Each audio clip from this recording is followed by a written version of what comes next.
오늘 본문 말씀은 예수님께서 제자들에게 가르치신 유명한 포도나무 비유입니다. 오늘 본문 말씀에서 예수님은 자신을 포도나무로 그리고 우리들을 가지로 그렇게 표현하시고 그 하나님 아버지를 농부로 이렇게 표현하십니다.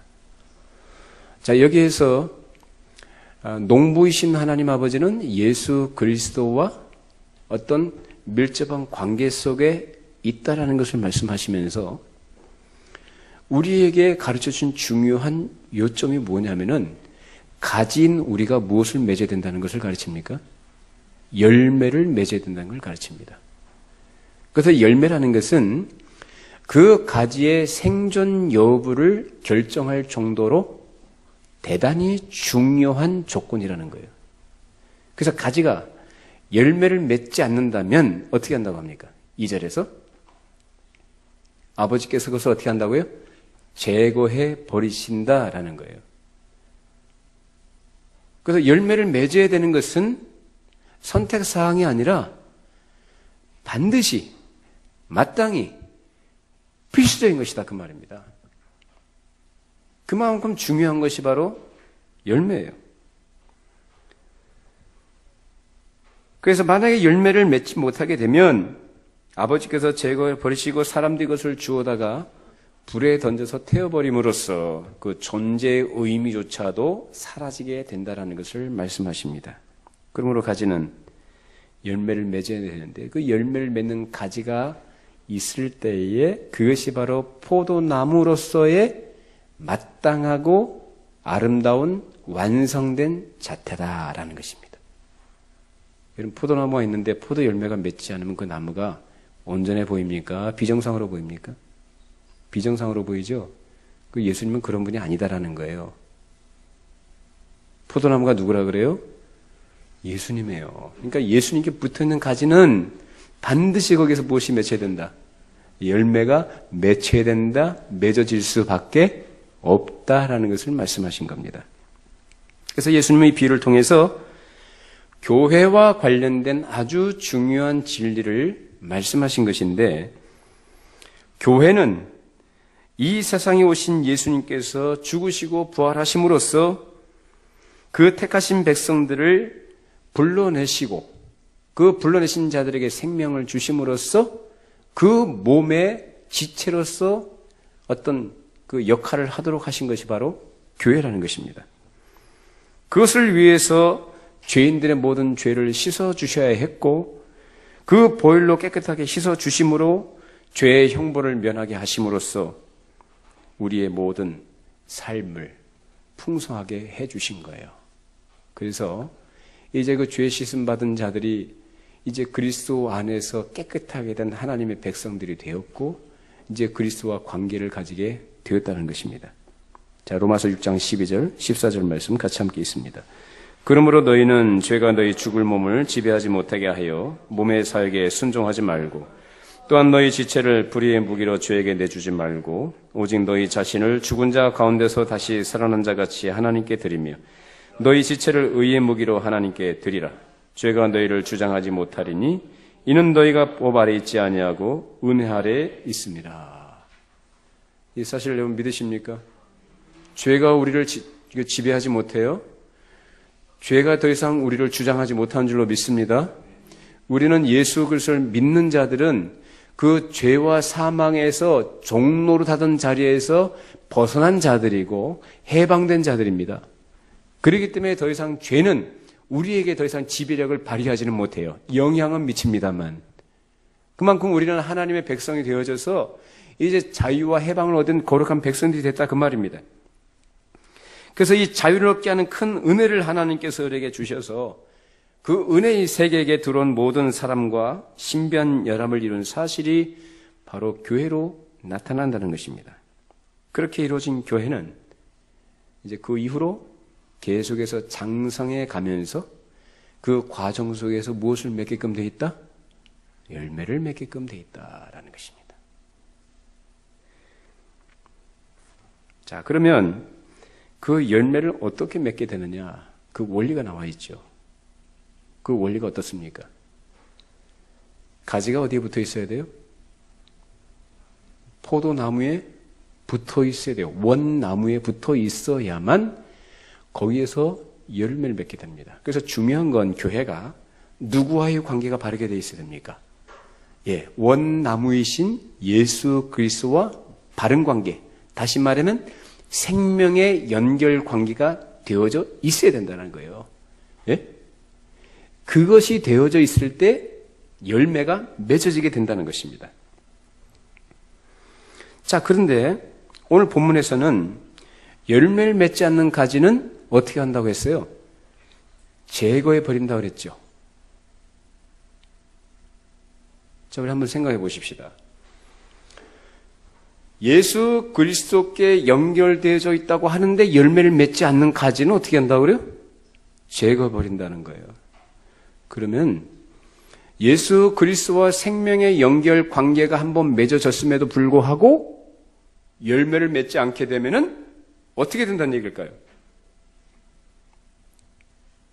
제거당한다. 다시 말하면 끊어져 버린다는 얘기가 됩니다.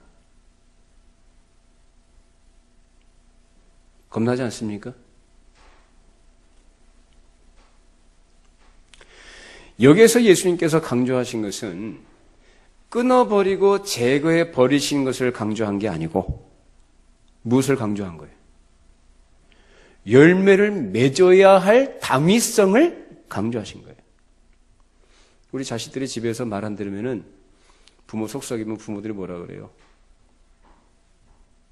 옛날 어르신들이 하셨던 말씀들이 가장 흔한 말. 너 집 나가. 집 나가라는 건 집 나가란 얘기예요? 무슨 얘기예요? 너 말 잘 들어. 그 얘기 아닙니까? 무슨 말씀인지 아시겠어요? 그러니까 말씀을 여러분이 어떤 본문을 해석을 하실 때 그 문구라든지 표현 자체에 매달리면 안 됩니다. 성경 전체에서 우리에게 가르치는 그 원리, 그런 것들을 생각할 줄 알아야 되는 것이고 그 틀 안에서 말씀을 해석해야 되는 거예요. 그래서 이 말씀을 이 알미니안이라고 하는 이 사람들이 이것을 오해를 해서 뭘 주장하냐면 사람이 한번 구원을 받았다 할지라도 그 사람이 어떤 조건에 충족되지 못하면 구원에서 떨어질 수 있다라고 이렇게 주장을 해요. 비록 그 사람이 구원을 받아서 영원한 생명을 얻었다 할지라도 그것을 계속해서 지속적으로 해나가지 못하면, 그래서 어떤 조건이 충족되지 못하게 되면 구원에서 떨어질 수 있다. 그러므로 그 영원한 생명이라고 하지만, 생명 자체를 영원한 생명이라고 하지만 그것을 조건적이고 시험적인 생명이라 이렇게 표현합니다. 맞습니까? 그러면 영원한 생명이라는 것, 즉 예수를 믿어서 구원받았으면, 그래서 그와 관계가 일단 맺어졌으면 그것을 영원한 생명을 얻었다고 하잖아요. 그럼 영원한 생명을 얻었으면 그 영원한 생명이면 생명답게 그것이 영원해야 되는 것이에요. 다시 말하면 그리스도의 그 생명의 연결 관계에서 끊어질 수 있습니까? 없습니까? 없어야 되는 것이 맞죠. 어떤 경우에도, 어떤 조건 하에서도 이 생명의 연결 관계는 꺼질 수가 없는 것이에요.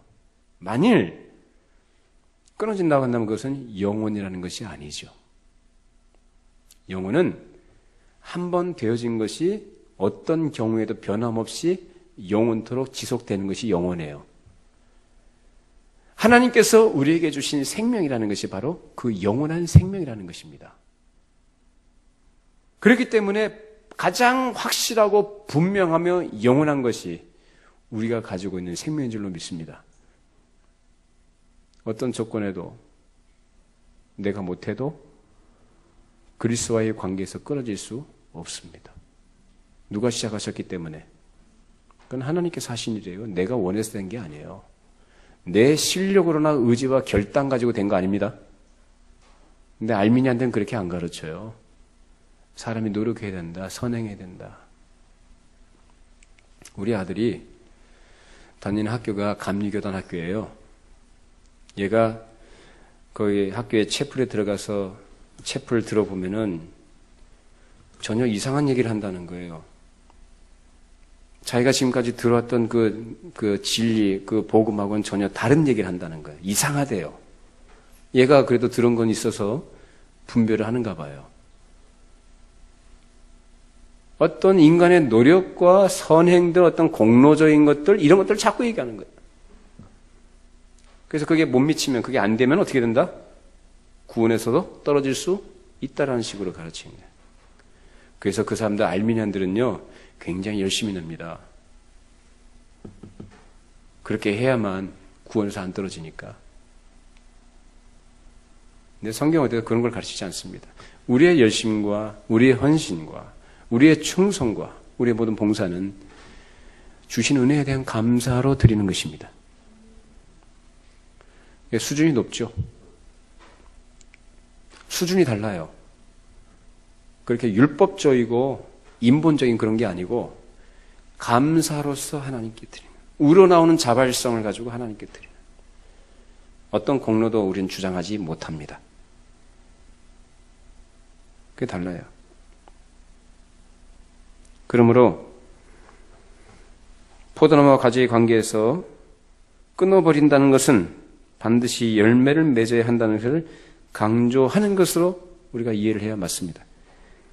우린 이미 열매를 맺기 이전부터 예수 그리스도와 연합을 이루고 있는 교회로 존재한다는 것을 기억해야 됩니다.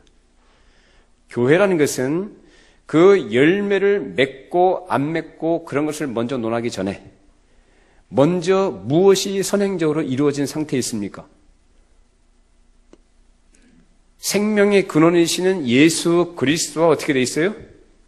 생명의 연결 관계로 이미 되어져 있다 그 말이에요. 그것만으로 교회는 성립합니다. 믿으십니까? 정말 믿으시냐고요?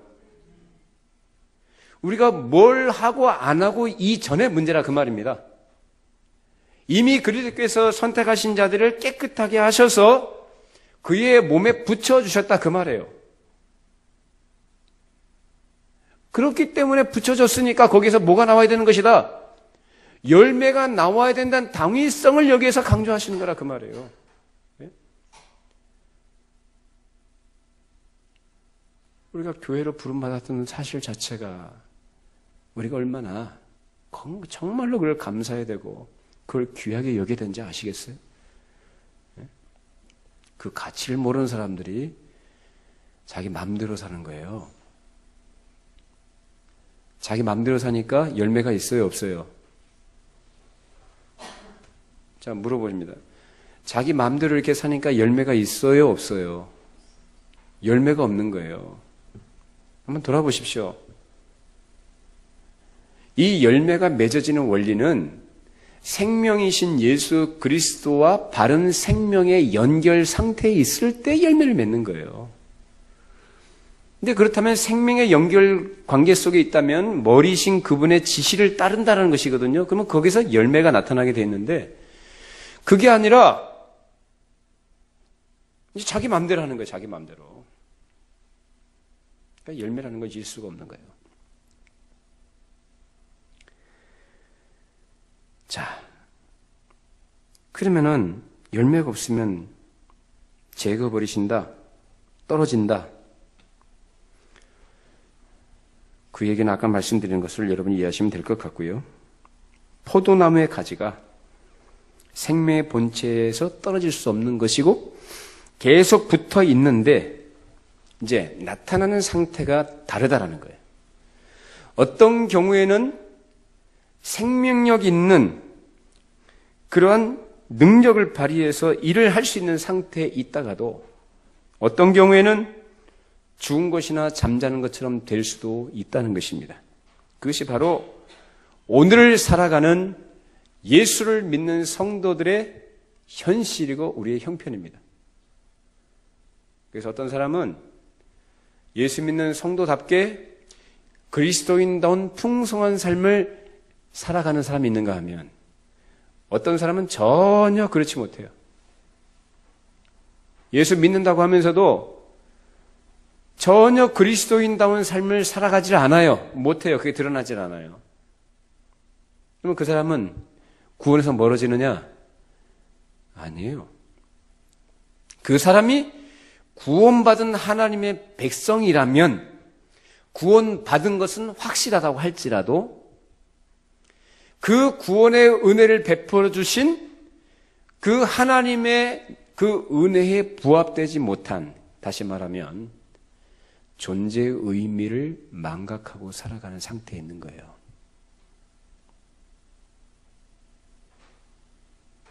쉽게 얘기하자면 군대의 장성이라면 원스타, 투스타, 쓰리스타 군 장성들이 사병만도 못한 생각과 의식을 가지고 그 자리에 있다면 여러분 어떻게 생각하시겠어요? 아이, 그래도 별 달고 있으니까 괜찮아 이렇게 생각하시겠어요? 사람이라는 게 자기가 가진 위치와 그 자리에 걸맞게끔 살아야만 가치가 있는 거고요. 그게 영광이고 복입니다. 예수 믿어서 구원받았다고 구원의 확신은 갖고 있다고 말은 하지만 전혀 구원받은 사람다운 모습으로 살아가지 않으면 그건 그에게 비참한 거예요.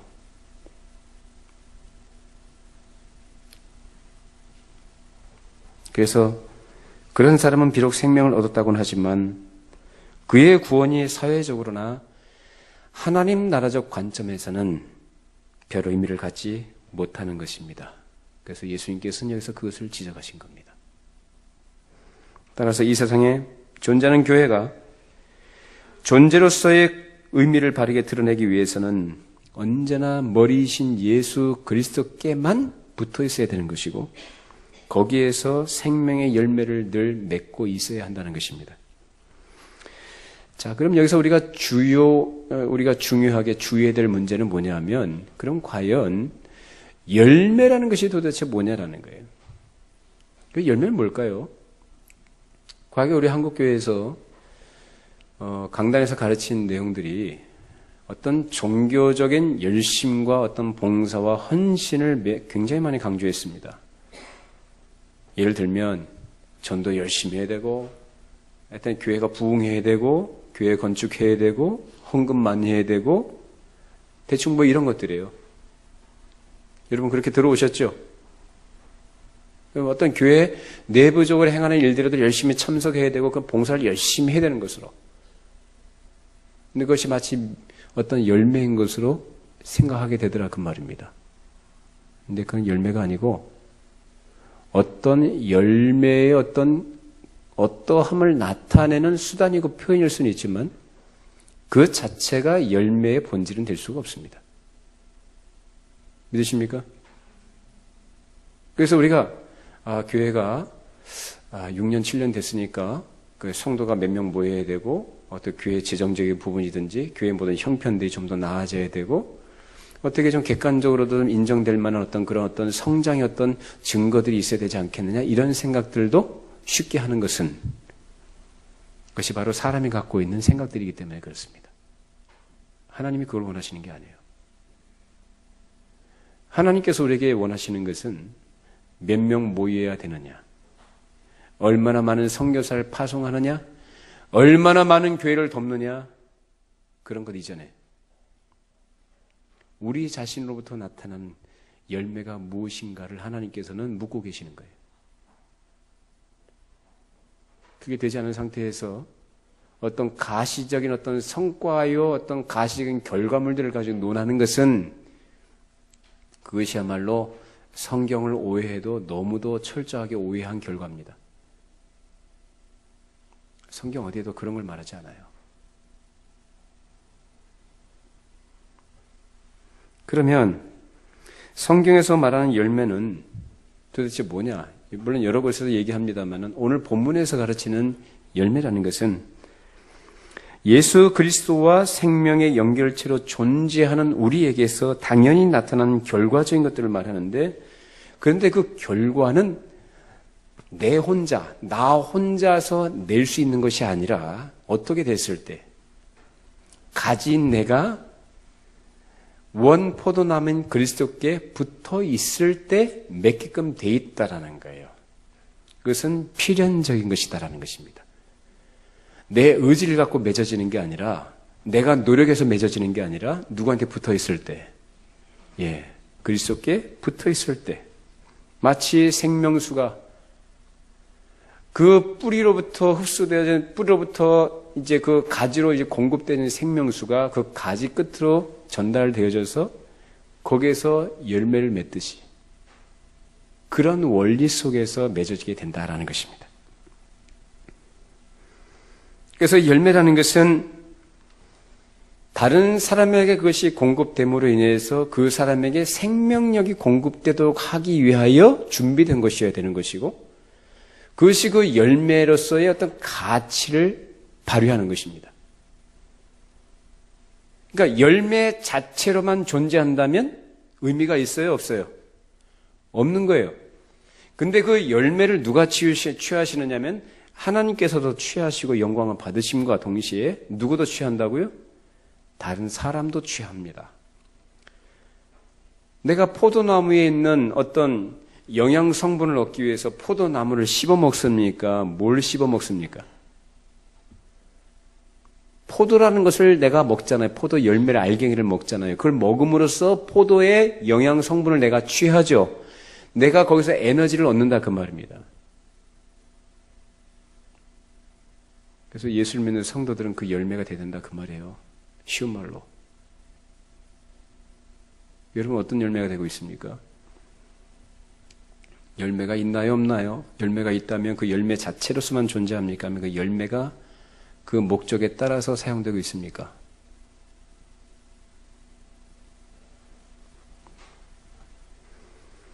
교회는 예수 그리스도와 연결됨으로써 많은 은혜를 받고 또 그 안에서 우리가 하나님의 축복을 기대하고 있지만 자기가 은혜를 받았다는 것 자체만을 열매라고 해서는 안 되는 것입니다. 그 은혜가 열매가 되기 위해서는 그것을 가지고 먹을 사람에게 그리스도의 생명을 공급할 수 있는 형식으로 가장 접촉하기 쉽고 가장 마지막에 만들어질 수 있는 형식으로 존재해야만 하는데, 그것이 그 사람에게 전달되었을 때, 그 사람에게 그것이 들어갔을 때 그 사람이 생명을 얻는다 그 말이에요. 자, 예를 들면 내가 예수를 믿고 생명을 얻었을 때 그 생명을 얻도록 하는 요소는 여러 가지가 있어요. 다시 말하면 그 열매, 생명을 얻도록 하는 데 있어서 수단과 방법들이 여러 가지가 있다 그 말입니다. 근데 수단과 방법은 여러 가지 형태가 있을 수 있지만은 그것도 중요하다고 하지만 그 가운데서 가장 핵심적이고 중요한 것은 뭡니까? 복음이죠. 메시지. 말씀이라 그 말이에요.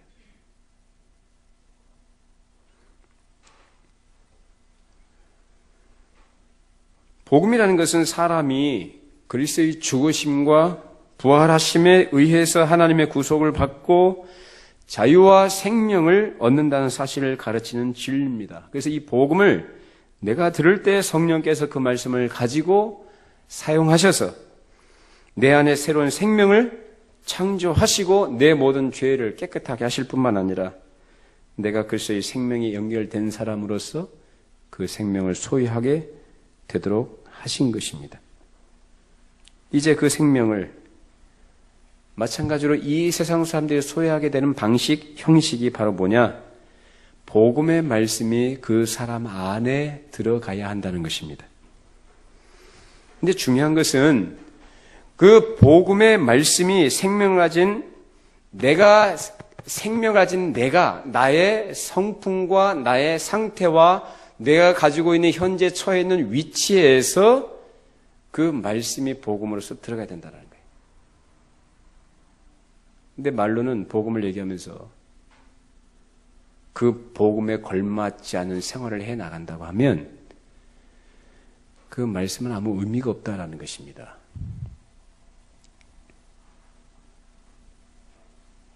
여기서 개인적인 성품이나 어떤 인격을 말하는 건 아니에요.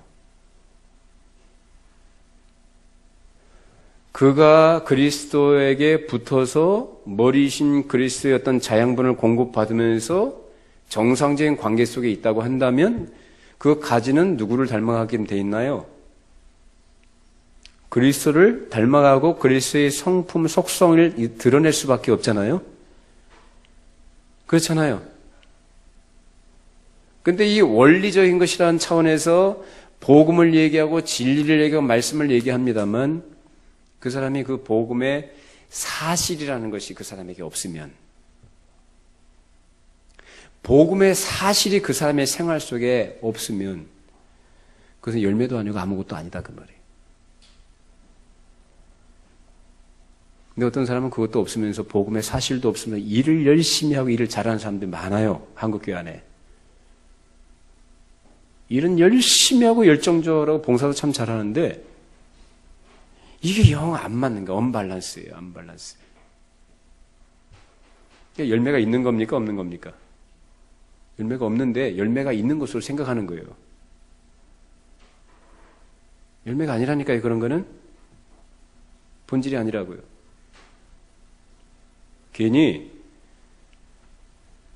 거품처럼 이게 부풀어진 어떤 그런 것을 사람들이 자꾸 보고 자꾸 거기에 분위기에 끌리고 사람의 마음이 뺏기는데 그런 눈에 보이는 건 다 허영입니다. 허영.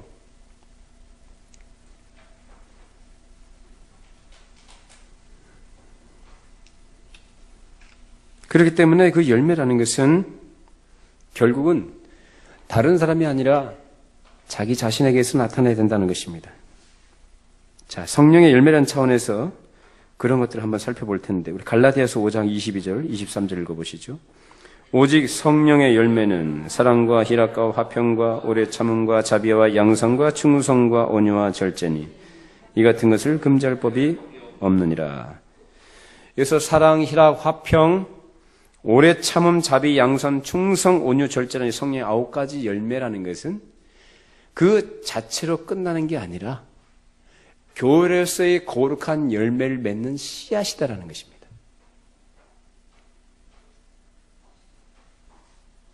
근데 사람들은 그 자체로서 그것이 열매다라고 그것을 생각하죠.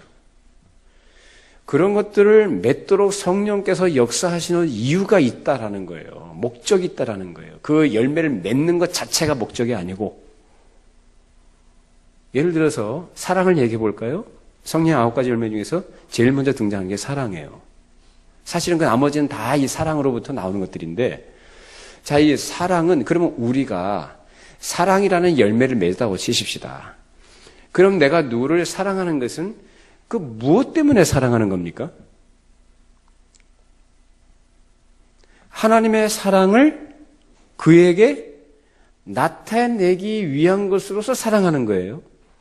내 인간적인 사랑이 이렇게 따뜻하거나 좋은 사람이야 그걸 드러내는 것이 아니라 내가 그 사람을 사랑함으로써 그 사람에게 하나님의 사랑을 전달하는 데 목적이 있다 그 말입니다. 그리고 그 사랑은 구체적인 거예요. 막연한 게 아니고 하나님께서 우리에게 베풀어 주신 그 사랑도 그렇게 구체적입니다. 현실적이다 그 말이에요. 막연한 게 아니라 그것을 성경에서 뭐라고 얘기하냐면 요한복음 3장 16절 같이 한번 읽어보시죠. 하나님이 세상을 이처럼 사랑하사 독생자를 주셨으니 이는 그를 믿는 자마다 멸망하지 않고 영생을 얻게 하려 하십니다. 이 복음인데 이 복음의 말씀이 말씀으로만 있는 게 아니고 이것이 실제로 우리에게 구체화됐잖아요. 그래서 우리가 사랑한다 그럴 때는 이 말씀이 즉 사랑이 그 사랑이라는 것이 그 사랑의 대상에게 구체적으로 드러나야 된다는 거예요. 사실적으로 나타나야 된다 그 말이에요. 그게 사랑이에요.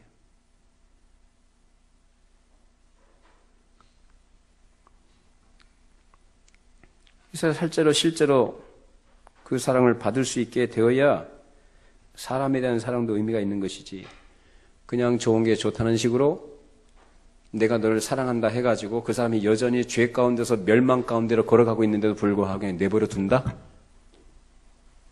그러면서 사랑한다고요? 그건 사랑하는 게 아니죠. 그 사람이 무엇을 나타내야 되는가? 하나님의 사랑을 나타내서 그 사람이 어떻게 해요? 그 하나님의 사랑을 알도록, 그 죄에서 돌이키고 건져내도록 그거 하는데 그 사랑이라는 것이 의미가 있는 거예요. 그래서 세상에서 말하는 사랑은 의미가 없습니다. 그것이 부부관계에서 남편이나 아내에 대한 사랑이라 할지라도 하나님의 사랑으로 나타난 그 복음이 그에게 들어가도록 하지 않는다면 그것은 그를 사랑하는 게 아니에요. 그냥 좋은 게 좋은 거라고 넘어가는 거죠. 희락도 마찬가지예요. 희락은 그냥 자기 혼자서 기뻐하고 즐거워하는 게 아니에요. 자, 우리 로마서 14장 17절 같이 함께 읽어봅니다. 하나님의 나라는 먹는 것과 마시는 것이 아니요 오직 성령 안에 있는 의와 평강과 희락이라. 하나님 나라에 속한 사람으로서 가지게 되는 그 평강과 기쁨, 그 즐거움들, 그런 것들을 그 나라 밖에 있는 사람에게 알려주고 보여주고 그 사람으로 하여금 그 나라 안에 하나님 나라에 같이 들어와서 그것을 소유하는 자로 되어지도록 권면하는 것, 거기까지 가야 된다 그 말입니다. 희락이라는 것. 자, 온유하다는 것도 마찬가지인데 온유라는 것은 이 예수님께서 산상보원에서 말씀하셨죠. 온유한 자는 복이 있나니 뭐라고 합니까? 그들의 땅을 기업으로 받을 것이라 말씀하셨죠. 그런데 여기서 예수님께서 말씀하실 때 이 말씀을 이 신약 성경 뭘로 기록이 되어 있어요? 헬라어로 기록이 되어 있어요. 그 헬라적인 사고로는 이 온유라는 의미가 야생마를 길들이라는 의미를 갖고 있어요. 뭘 길들여요? 야생마, 천방지축으로 날뛰는 거친 사람을 어떻게 유순한 사람 되게 하는 것, 그것이 바로 온유라고 합니다. 자, 그런데 예수께서 말씀하신 의도는 그게 아니에요. 예수께서 말씀하신 것은 히브리적 사고로 나온 표현입니다. 히브리적 사고에서의 온유는 다른 사람의 유익을 위하여 내 손해를 기꺼이 감수하는 것, 이것을 말합니다. 예수님께서 말씀하셨습니다. 나는 마음이 온유하고 겸손하니 나의 멍에를 메고 내게 배우라. 예수께서 그 일을 하셨잖아요. 뭘 하셨어요? 십자가에서 우리를 위하여 기꺼이 자기 손해를 감수하셨습니다. 그것이 바로 뭐라고요? 온유다라는 것. 다른 사람의 유익을 위해서 내가 기꺼이 손해를 감수할 줄 아는 것, 그것이 온유입니다. 그것이 성령의 열매라고요. 결국은 자기 중심적이고 이기적인 그러한 것에서 벗어나서 다른 사람에게 실제적인 유익을 주는 것, 그게 실제적인 도움을 주는 것, 그런 것들이 바로 우리 그리스도인들이 가져야 될 열매다라는 거예요.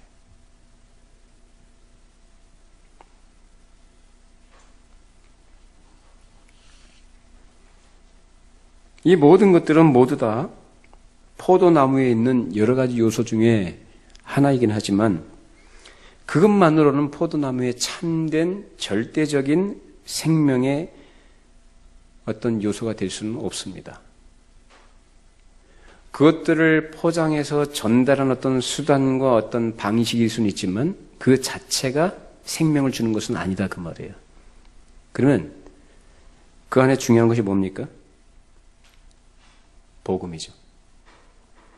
교회는 그 복음을 전달하는 통로가 되어야 합니다. 교회는 복음을 위해서 존재하고 복음을 위해서 사명을 감당해야 될 줄 믿습니다. 그것이 가장 중요한 핵심이에요.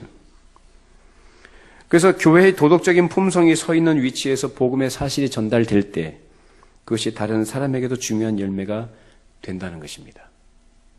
자, 예수님께서 말씀하셨어요. 마태복음 28장 19절, 20절. 그러므로 너희는 가서 모든 민족을 제자로 삼아 아버지와 아들과 성령의 이름으로 세례를 베풀고 내가 너희에게 분부한 모든 것을 가르쳐 지키게 하라. 볼지어다 내가 세상 끝날까지 너희와 항상 함께 있으리라 하시니라. 이것이 바로 교회의 사명이고 교회에 주신 약속입니다. 믿으십니까? 그러니까 교회는 뭐 하는 데냐? 불쌍한 사람 도와주고 어려운 사람 구제하고 그런 게 교회의 본질적인 사명이 아니고 하나님의 말씀, 즉 진리의 복음을 전하고 가르치는 것이 교회의 기본적인 활동이어야 되는 것이고 그것이 교회의 사명입니다. 그러할 때에 반드시 거기서 뭐가 있어요? 열매가 맺게끔 돼 있다 그 말입니다. 믿으십니까? 그래서 가르치고 전하는 이 일들을 할 때에 그것을 통해서 생명의 자양분이 사람에게 들어가는 것이고 그리스도의 거룩한 생명에 연결되는 사람들이 하나 둘 생겨나게 된다는 거예요. 그것이 바로 이 자리에 계신 여러분들이에요. 여러분 그리스도의 생명에 연결된 줄로 믿으십니까? 무엇으로 연결됐습니까? 복음 때문에요. 다른 게 아니에요.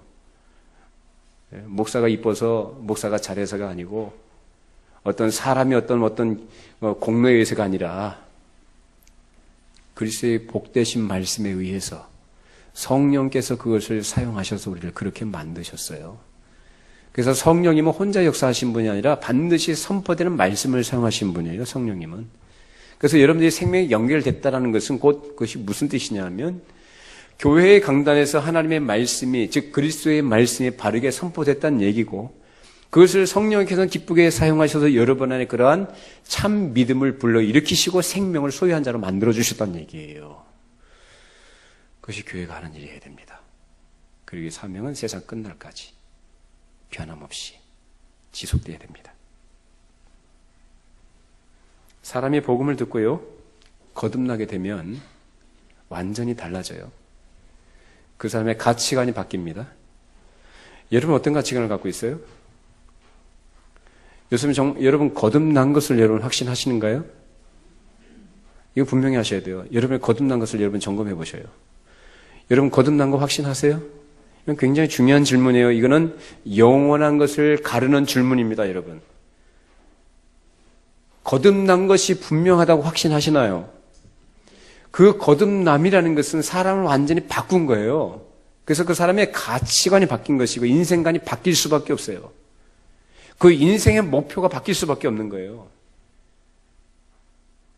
근데 거듭났다고 하면서도 이제 가치관이 안 바뀌고 인생의 목표가 안 바뀌었다? 그 사람은 거듭난 사람 아닙니다. 거듭나야 될 사람이에요.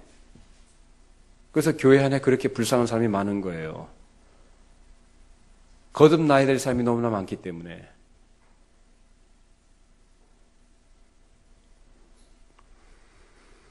그래서 하나님 나라의 백성다운 거룩한 사상과 정신을 가지고 분명한 목표를 향해서 전진하게끔 돼 있다라는 것입니다. 그런 과정들을 통해서 여러 가지 형태로 그 하나님 나라를 증명해 나가도록 되어 있는 것이 바로 교회예요. 하나님께서는 이를 위해서 교회를 세우셨고 그 교회 위에 은혜를 베푸시는 것입니다. 우린 그 은혜 안에서 이 어두운 세상에 그 생명의 빛을 비춤으로써 사람들에게 생명을 얻게 하는 통로로서의 역할을 감당해야 합니다. 그래서 사람들이 생명을 얻도록 하는 일이 뭐냐? 먼저 그리스도인 된 우리가, 가지 된 우리가 무엇을 맺어야 된다? 열매를 맺어야 된다라는 거예요. 그 열매를 누구한테 주라고요? 이 열매가 없는 세상 사람들한테 그 열매를 먹게 해주라 그 말입니다. 그 열매를 먹게 해주는 형식들은 여러 가지가 있는데 그 가운데 가장 중요한 핵심이 뭐냐? 복음이다 그 말입니다.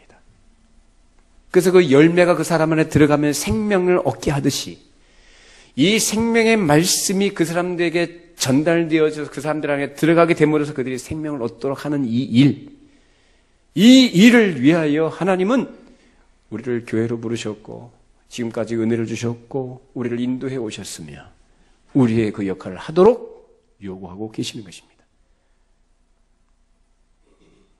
우리가 돌아보면 이 일을 우리가 얼마나 제대로 감당했는지 하나님 앞에 점검해 왔으면 좋겠고 저부터 시작해서 여러분 모두 이런 그런 나에겐 그런 과연 열매가 있는가라는 것을 한번 돌아보는 계기가 됐으면 좋겠습니다. 사람이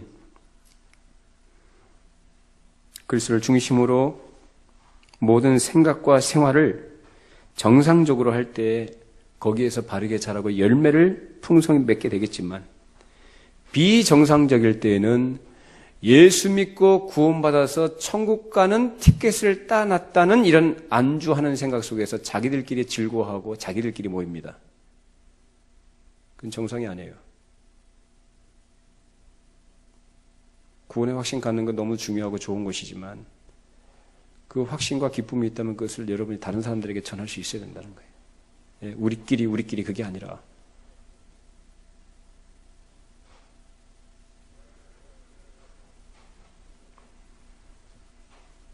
사람이 많든지 적든지 간에 자기들끼리 좋아서 모이고 생활해 나가는 태도는 하나님 나라 백성으로서 합당치 않습니다.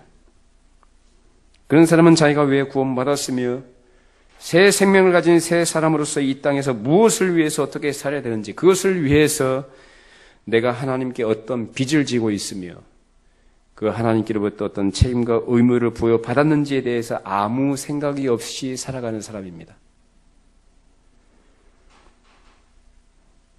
이미 우리가 포도나무에 붙여져서 생명력을 공급받고 있다는 것이 사실이고 그렇게 하고 있다고 한다면 그럼에도 불구하고 그 은혜를 자기 만족과 자기 행복을 위해서 사용하는 식이라면 그런 가지는 아무 존재의 의미가 없기 때문에 농부가 그것을 제거해 버리신다는 것입니다. 우리 가운데 그런 가지가 없기를 바랍니다. 하나님께서 죄와 사망 아래 있던 우리를 거룩한 교회로 부르셨습니다. 그리고 거룩한 교회로 존재할 뿐만 아니라 교회로서 생활해 나가는 데 필요한 모든 은혜를 베풀어 주셨고 지금도 주시며 앞으로도 변함없이 주실 것입니다. 무엇을 위해서 우리에게 그 은혜를 주시나요? 그것을 받아서 엔조이하고 누리도록요? 우리 그렇게 개인주의적이고 자기중심적인 그런 생각에서 좀 벗어나기를 바랍니다. 예수를 믿는 성도들은 그렇게 살도록 부름받지 않았어요. 그 은혜를 나누시기를 바랍니다. 어떻게 나누라고요? 여러분의 삶의 열매로 복음을 그 안에 담아서 전달하시라고요. 이것이 여러분이 할 일이고 하나님께서 우리에게 요구하시는 열매입니다. 앞으로 우리 교회가 지금까지의 모든 과정과 시간들보다도 앞으로 주어질 시간 속에서 이러한 생명의 풍성한 열매들이 더욱더 많이 맺어지기를 하나님께서 그 일을 위해서 우리에게 새 힘을 더 주시고 은혜를 풍성히 내려주시기를 간절히 바랍니다. 기도하겠습니다.